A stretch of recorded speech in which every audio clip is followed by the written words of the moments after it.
Hola, ¿qué tal? Buenas tardes, soy el profesor Juan Luis Terrés. El día de hoy vamos a ver la unidad 8 de Historia Universal del curso para la UNAM. Esta unidad se llama la Guerra Fría. Bien, comencemos. Bien, la Guerra Fría es un acontecimiento que se presenta después de la Segunda Guerra Mundial, llevando a dos bloques ideológicos a una confrontación, llevando a la situación a su máxima tensión, pero nunca estalló en una confrontación abierta. Es por eso que se le conoció como la Guerra Fría. Bien, ¿por qué es la Guerra Fría? Estos países, los dos bloques hegemónicos que existían en ese momento, vamos a verlo como un ejemplo, como el yin y el yang. Teníamos al bloque capitalista que estaba a favor de todos los derechos liberales, de la democracia, de estos bloques económicos y pactos. Y del otro lado teníamos a la URSS, al bloque socialista, que era lo que pedían ellos: propiedad colectiva, una sociedad sin clases sociales, el derecho para los obreros y trabajadores, en donde todo fuera para todos y todo era para el bien común, siempre y cuando todos viéramos por todos, ¿no? Por el desarrollo de esa sociedad, en donde todos íbamos a ganar lo mismo y no había esta clase social que nos marginaba o que le hacía daño a la sociedad. Ellos basan su teoría económica y su teoría ideológica, política y social en el marxismo o en el materialismo histórico. Bien, ¿qué es lo que dice el marxismo? Es una crítica total al capitalismo. Bien, durante 5 décadas la URSS y Estados Unidos se disputaron la influencia entre el resto de las naciones del mundo. ¿Con qué fin? El fin era demostrar qué bloque económico, social e ideológico era superior al otro. Bien, el colapso de la URSS, ¿por qué se da? Por este colapso económico. ¿Por qué? Porque después de cierto tiempo que ellos llevaban planteando todo este bloque económico, llega un momento en el que se necesitaban abrir al liberalismo, ¿no? Entrarle a este juego del capitalismo. ¿Por qué? Porque bien nos dice la teoría del... ¿Cómo se llama? La teoría de los sistemas, perdón, la teoría de los sistemas, que todos estamos conectados con todos y todos dependemos de todos y todos necesitamos la ayuda de todos. Lo que pasa en Estados Unidos también va a repercutir en Rusia, lo que pasa en Afganistán va a repercutir en Rusia, así en todas las naciones del mundo. ¿Por qué? Porque la mayor parte del mundo en ese momento estaba unida al bloque capitalista, que era lo que pasaba en la mayor parte de los países que eran socialistas. En ese momento se encontraban en pobreza o no tenían una situación económica fuerte en ese momento.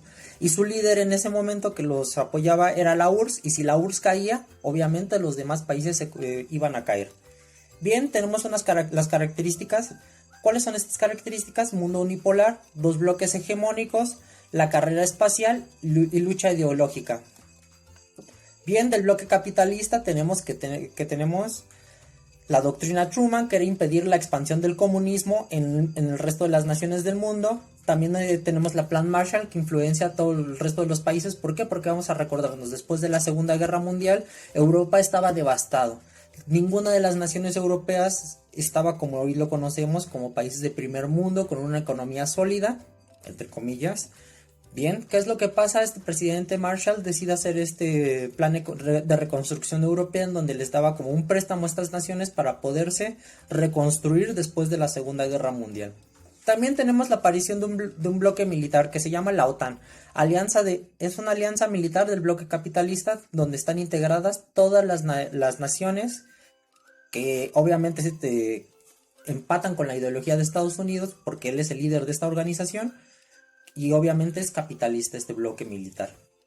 Vamos a ver las características del capitalismo. Las características del capitalismo son democracia, o sea, tenemos muchos partidos, estamos abiertos al juego democrático, apertura democrática, liberalismo social, ideológico y político.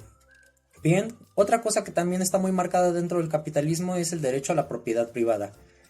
Las clases sociales, acuerdos económicos y bloques económicos, como podría ser, como ya lo acabamos de decir, el Plan Marshall, que es para la ayuda de ellos. Y si ellos están considerados el capitalismo como nosotros somos el bloque fuerte y todo, ellos se consideran y se ven como el bloque el primer mundo. Bien, ahora vamos a ver las características del bloque socialista. El bloque socialista tiene como tal una de sus oficinas, que era el Cominfort, una oficina de información y experiencias comunistas en donde se encargaban de compartir entre la URSS y las demás naciones socialistas sus experiencias y acuerdos, etcétera. El Pacto de Varsovia, que era una alianza militar, pero entre naciones socialistas, y la Comecon, que era una organización de ayuda a naciones socialistas con fines económicos. Bien, vamos a ver ahora las características del socialismo como ya vimos las del capitalismo. Vamos a ver que prácticamente es todo lo contrario. Características del socialismo: unipartidismo, o sea, un partido único, no hay un juego democrático; propiedad social y colectiva; sociedad sin clases sociales; rechazo del capitalismo y su cultura liberal. Ya lo dijimos bien, ellos basan su ideología en el marxismo, y el marxismo es una crítica total al capitalismo. Y ellos tenían una economía planificada. Bien, vamos a hablar de las causas. La URSS nació tras la Revolución Rusa de 1917, donde los bolcheviques, liderados por Vladimir Lenin, desalojan del poder al zar Nicolás II, sustituyendo a la monarquía rusa por el Partido Comunista Ruso. Bien, la victoria en contra de Alemania en 1945 convierte a la URSS en una superpotencia.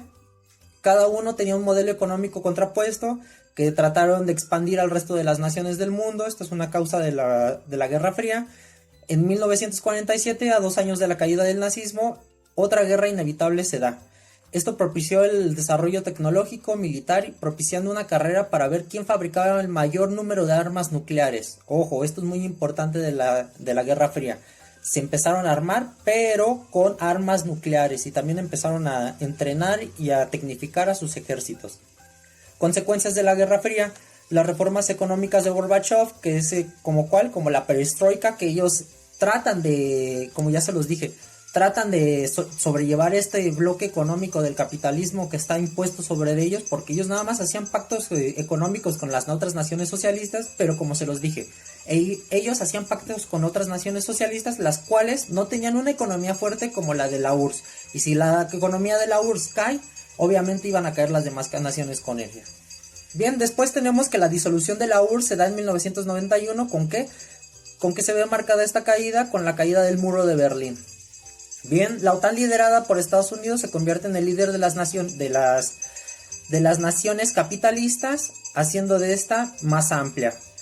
Innumerables guerras subsidiadas, patrocinadas por ambas naciones. ¿Como qué guerras? Como la guerra de Corea, la guerra de Vietnam, la guerra de Afganistán, algunos golpes de estado en naciones latinoamericanas. Bien, también naciones africanas también se ven afectadas por la Guerra Fría. ¿Por qué? Porque ellos abiertamente no se podían hacer la guerra, pero patrocinaban a guerrillas, ejércitos, golpes de estado. ¿Para qué? Para que se viera, ¿no?, quién era el mejor. Bien, también tenemos que el mundo queda plagado de cabezas nucleares. Alrededor del mundo hay muchas armas nucleares, el desarrollo tecnológico inimaginable, y gracias a esta carrera es de que tenemos programas espaciales. Es una de las cosas buenas que deja la Guerra Fría. Bueno, por hoy sería todo. Muchas gracias por ver el video. Hasta luego.